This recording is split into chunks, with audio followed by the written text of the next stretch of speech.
Hello.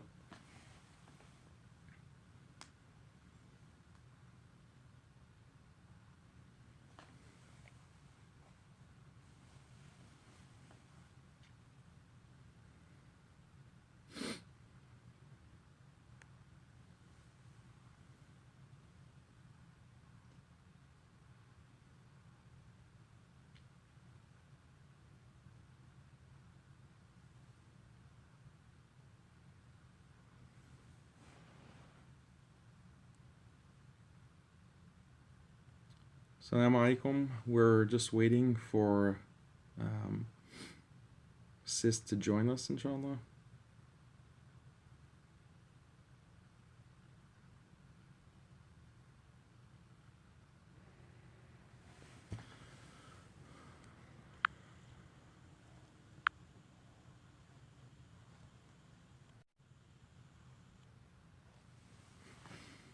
Assalamu alaikum.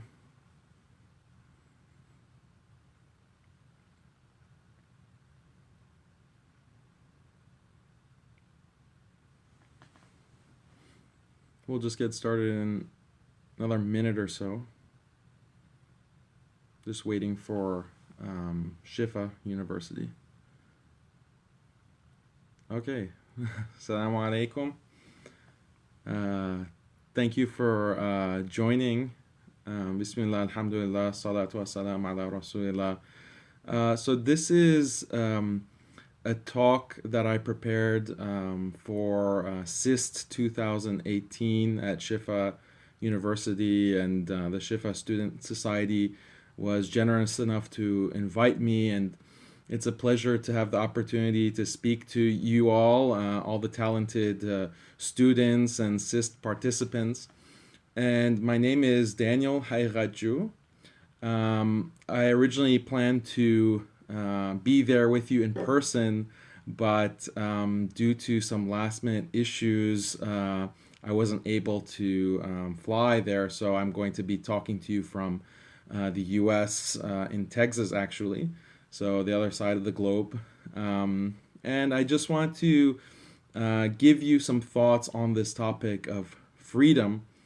And I know that I don't have much time, and I'm sure that you all are very tired, given that you've had a whole weekend of tournament and competition.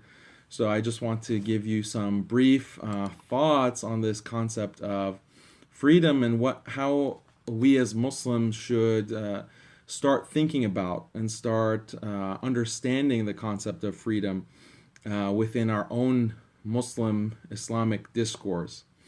And so, just to give you an overview of what I'll be talking about in this short time, I just have two main points for you. Number one, freedom as a concept, freedom as it's practiced, is not all it's cracked up to be. Meaning, it hasn't been practiced and it hasn't played out in the way that we can see positive change and effect in the world. And this is apparent if we look at the different trends and we reflect on this particular moment in history today, as well as historically over time. What has this concept of freedom really achieved? And so this is something that I want to reflect on. And my conclusions are that it's not as glamorous and gilded as it may seem at first glance. The second point is that freedom as a concept is meaningless, vacuous, contentless, empty, and ultimately it's a radically subjective concept to the point of absolute irrelevance. Okay, so I'm going to try to prove these 2 points to you, and hopefully this will be a point of further discussion within your own circles, within your families, and I hope it'll be fruitful, inshallah. So let's get to the first point. So if we look at our current circumstance in the world and what freedom, the concept of freedom, has meant, it's not as beneficial as we might first think. Before we get to that, let me also define freedom for you. So I won't go into all the historical and the philosophical details of how this concept of freedom emerged, but just to define it, it emerged within the 17th, 18th century, 19th century British and French philosophy.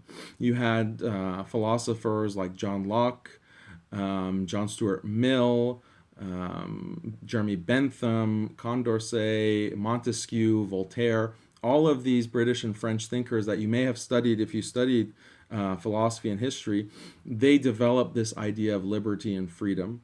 And it is a political ideal, it is a moral ideal. And what they claimed, what these philosophers claimed, is that the purpose of life is to be free. The purpose of life is to achieve freedom. And whatever will increase freedom, whatever will increase a person's freedom and liberty, that is good. And whatever decreases it or hinders it is morally bad. So they develop their moral philosophy based on this idea of freedom as a value to aspire to, because the purpose of life, the very purpose of life, according to these thinkers, is that humans have been born free and they need to attain this freedom. Okay, so whatever hinders that, whatever prevents human beings from achieving that or attaining that is bad. And in particular, they had religion in mind.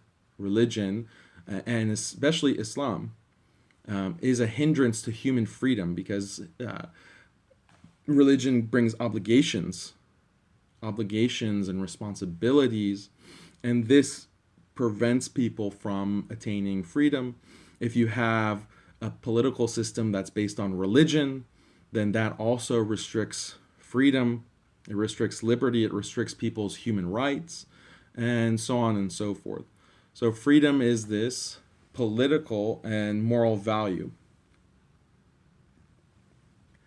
So all this sounds great, right? It sounds very reasonable, makes sense. You know, who could argue with the value of freedom and the benefit of freedom? I mean, this is something that is very intuitive to the whole world, Muslims included. And you even see to such an extent that Muslim political movements and political parties throughout the Muslim world have adopted and tried to implement the language of freedom. You know, even within Pakistani politics, different parties will try to argue that their platform is most consistent with maximizing freedom and liberty and rights of human beings. All of this is related language that's coming from that tradition, that liberal tradition that first theorized the value of freedom as an aspirational goal. And so you have even Islamists using the language of freedom. The example that I like is Khomeini in Iran, in the Iranian Revolution of 1979. He was explicit about azadi. Azadi being an aspiration. That's the purpose of the revolution. And azadi is, as you may know, the Farsi word for freedom. If you look at other Islamists, like the Muslim Brotherhood in Egypt, they also, the official name of the party, of the Ikhwan, the Muslim Brotherhood, is the Freedom and Justice Party. Okay, so again, this idea of freedom is very powerful in political discourse in the Muslim world, even by Islamists. Okay, so this is just to give you a sense of what freedom actually is, but does freedom live up to its promise? Okay, that's the question. Does freedom live up to its promise? And as I mentioned at the beginning, it doesn't seem so to me. Okay, and maybe you'll disagree, but I'll give you some examples. So let's look at the state of the free world, right? You know, I was born and raised in the United States, the land of the free, right? These are the kinds of terms that are used to describe the Western world, the world of freedom. And look at the market, for example, the free market, as it's called, and the economic state of affairs that we find in the Western world. And what we find is that it's not actually a rosy picture at all. What we see is an ever growing wealth gap, an ever growing wealth gap between the richest and the poorest. You have 1% of the world's population owning over half of the world's wealth. Okay, so major wealth inequality, major gap between the rich and the poor. Other statistics that are relevant here in the US, 83% of American adults, 83% of American adults have less than $1,000 in savings. Okay, less than $1,000 in savings. What does that mean? $1,000 is barely enough rent to pay for a basic apartment in most major cities in the United States. If you only have $1,000, okay, that won't cover even 1 month's rent, living expense. And 83% of Americans have less than that saved. Okay, so the amount of poverty is something that is growing, right? Poverty in the United States is growing, and even around the world. And more statistics, if you look at the average American household, they are deeply in debt. The average American household is over $140,000 in debt. $140,000 in debt. Okay, and this is according to official statistics. And the median household income, how much money they're making annually, is less than $60,000. Okay, so more than double their income, they're in debt. And what is this debt? This is debt through because of school. This is debt because of getting college education, being able to buy a house, having a car. Everything is financed through debt. And so you see this extreme amount of debt that people are relying on loans to live their lives. And given, what we know about riba, and we know the negative spiritual and tangible consequences of life based on interest-bearing loans and riba, then we can see the state of the world. We can see the state of society. And this is something that the free market capitalism has only created, and has been a direct this has been a direct result of that. So we see increased poverty. About 40% of Americans are in poverty. Another chunk is very close to the poverty line. So this is the state of today of the free market within the supposedly freest superpower of the world, the United States. So let's look at the political sphere. Okay, another very relevant aspect of life and world politics within the United States. What has free democratic freedom, representative democracy, what has that resulted in? Well, look who's in office, who's sitting in the White House, right? The most incompetent person, the most corrupt person on every level, and we don't need to get into his intelligence or his personal life, but look at Donald Trump. And so you have a system that has resulted in such a person, like such a corrupt and rich, wealthy billionaire, okay, because he's worth billions, is sitting in the highest office of the land. So this is what democratic freedom has resulted in. And even before Trump, if you looked at the state of Washington, D.C. politics, the level of corruption, the level of corporate lobbying, the level of media control, and how the media allows business interests to control political decision making and how the public reacts within the United States to different issues, highlighting certain issues, ignoring certain issues of importance that impacts people's lives. This is all happening, and it is a very problematic, very destructive environment that's been created through these political systems that claim to be the most conducive to justice, the most conducive to freedom and equality, and all these values that we read about and we hear about within a lot of propaganda.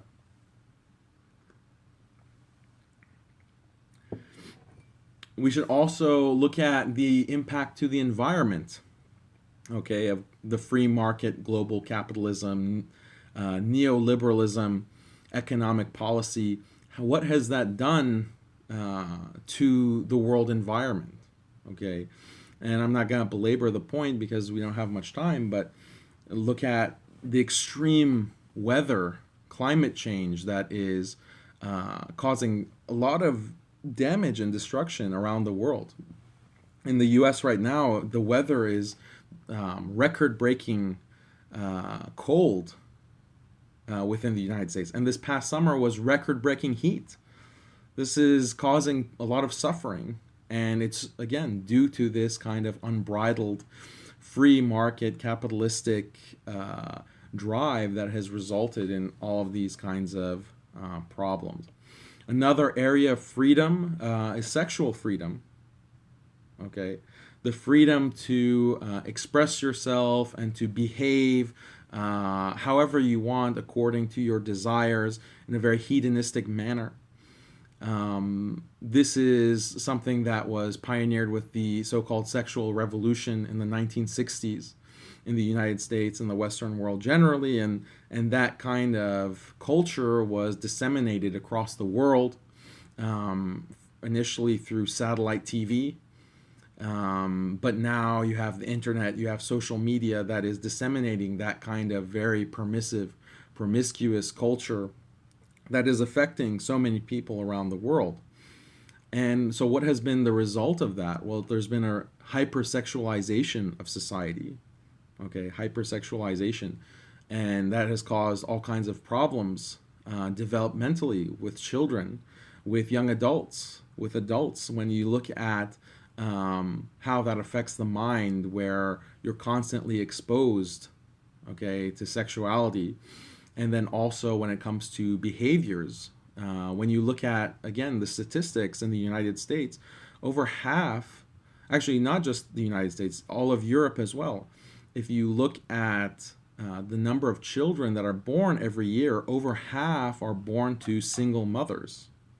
Okay, over half of children are born to single mothers.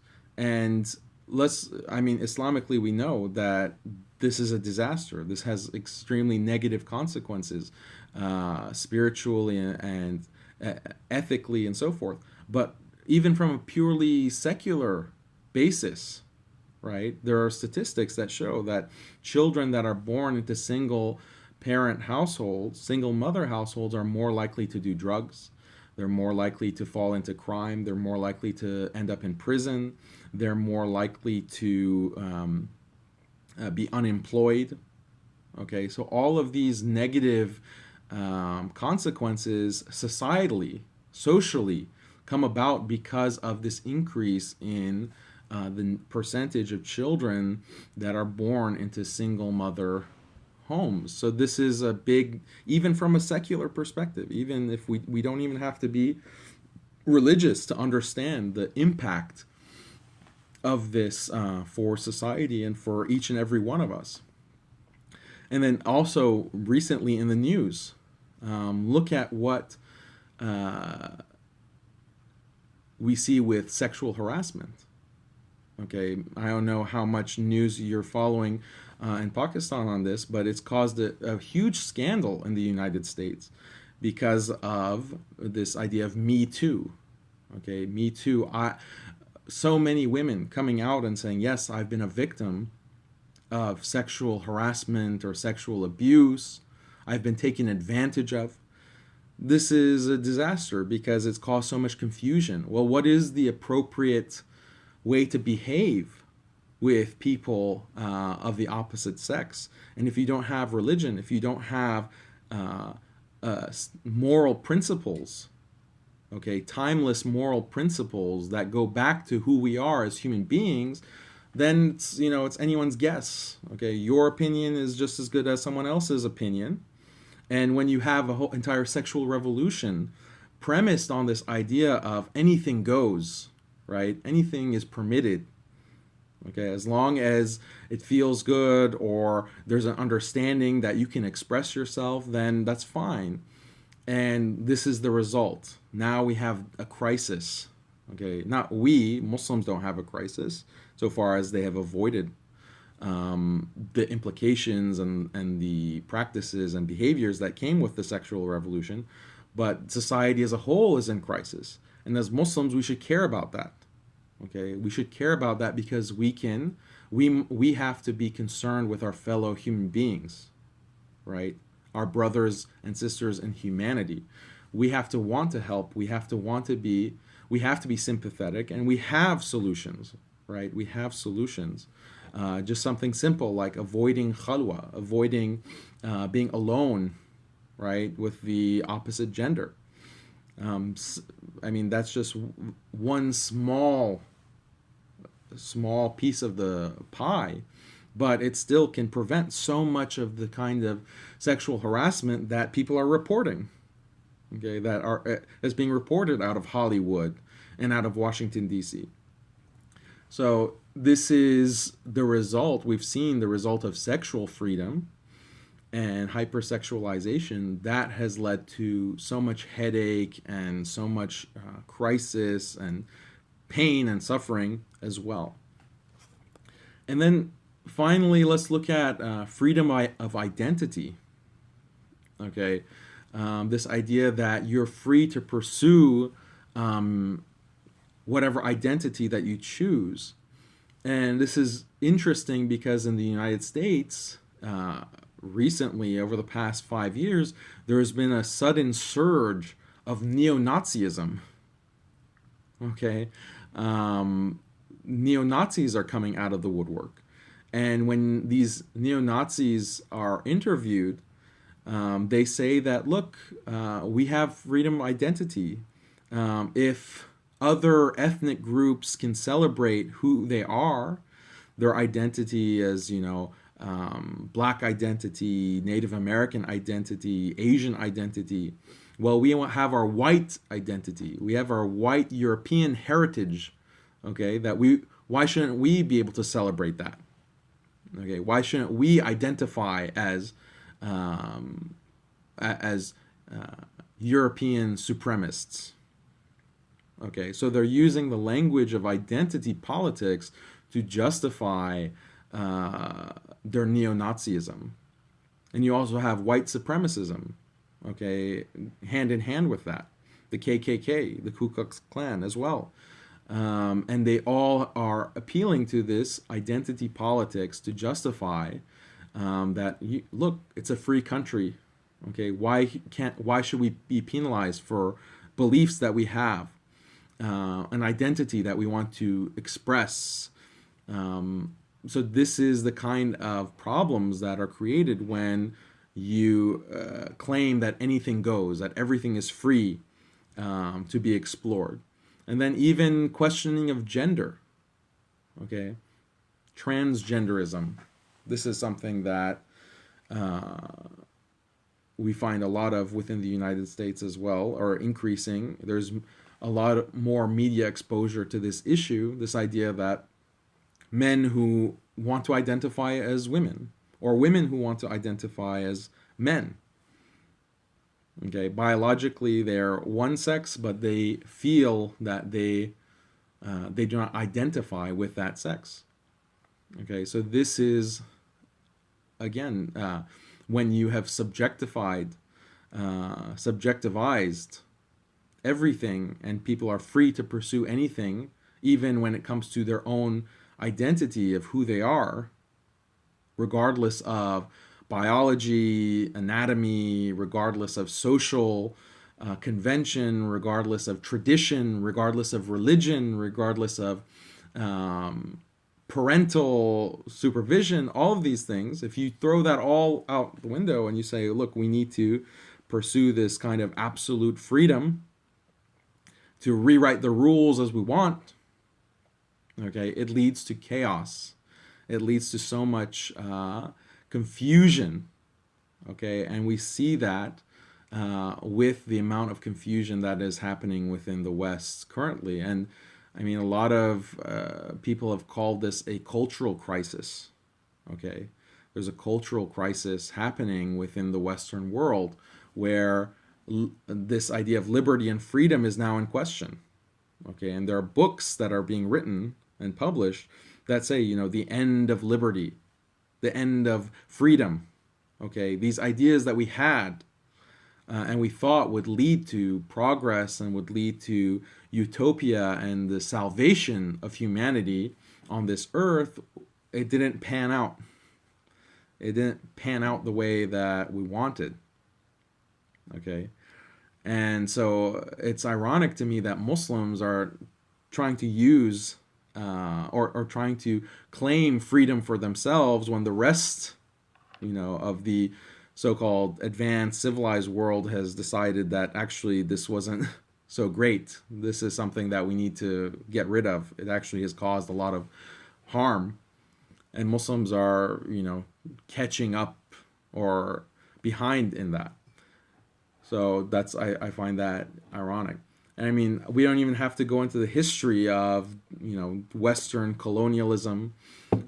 So much destruction has been wrought in the name of freedom. Look at the invasion of Iraq, Afghanistan, the continuing global war on terror, okay, which is predicated on the spread of freedom and democracy, right? It justifies that in the discourse within the West, okay? So we don't even need to go into the details of that to see how destructive this very seemingly simple concept has been for humanity in the past 200, 300 years. Okay, hopefully I've given you some ideas about why this idea of freedom is not all it's cut out to be. But now I also want to talk about why the very concept of freedom is meaningless. Okay? Because what does it mean to be free? What does it mean to be free? Does it mean you can just do whatever you want? Okay, let's be critical, okay, and think and take a concept and break it down and analyze it and see what it actually means. We shouldn't just be using words without analyzing it further logically. So what does it mean to be free? Does it mean to do whatever you want to do? Okay? And okay, well, that's a good place to start, but then if being free means being able to do whatever you want to do, how do you know that what you want to do is something that is actually good for you? How do you know that the things that you want to do, that you desire to do, will actually benefit you? Okay, what is there to guarantee that that's the case? And when you realize, and this is understood Islamically, okay, that your desires, right, can be a source of destruction. Okay, you can desire things that are bad for you. They might appear to you, and Allah says this in the Quran, that something might seem good to you, but in fact it's evil, and something might seem evil to you, but it's actually beneficial for you. Okay, so this is it's a crucial part of Islamic ontology, right, and epistemology. But even beyond that, we know in the social sciences that human beings are influenced, okay, by socialization. Human beings are influenced by media, okay. Human beings are influenced by news and their education, their family, their culture. These are all things that impact how you perceive the world and how you interact with the world, and also what you desire and what you want. for yourself and for others. Okay, so how can you know that what you want to do, because different people have different wants, different people have different desires. How can you know that those desires and those wants are actually good for you, or actually will benefit you? Okay, and it's very easy to see how people can be influenced negatively to desire things that ultimately are not good for them. Just look at something very simple, the idea of fashion. Okay, fashion. People will spend so much time and will spend so much money on cosmetics and their hair and their clothes, getting tattoos, all of these things that cost a lot of money, cost a lot of time, cost even pain and suffering. Okay, some cosmetic surgery is not something insignificant. You're literally cutting yourself open to change yourself, right? But this is what people desire. This is what many people desire, especially different parts of the world and the country. Look at how much time people spend on their hobbies. Okay, and not all of these hobbies are beneficial. Look at people who desire to do drugs, okay, and do abuse different substances. These are desires that they have, but it's causing them harm. Okay, so is that really, would we consider that a freedom? Okay, and so that's the question. How do we know that what we want and what we desire is actually good for us and is beneficial for us? And so the way that we would define freedom, okay, is that you first have to identify what are the things that are good for human beings, right? What are the things that are beneficial to a human being? Okay, and that's something that different people will disagree on, right? If you're coming from a secular tradition, if you're coming from the Islamic tradition, okay, we hold certain truths about what a human being is, okay, how we've been created, what is beneficial for an individual, what can bring the most benefit and allow a human being to flourish in this life and the next. Okay, other people have different opinions, okay, and we can critique that and we can have a debate on that. But then freedom just depends on what you think is actually beneficial to a human being. So that means it is, as far as a secular perspective is concerned, it's very context dependent. Okay, what might be considered a restriction and a burden within one context is actually freeing within another. Okay, and I could give you examples of this, but I think I'm out of time. So, I just want to emphasize, if you take nothing else from what I said in this session, is I just had two main points. Freedom is not what it's cut out to be when we look at our surroundings, when we look at the world around us and its history.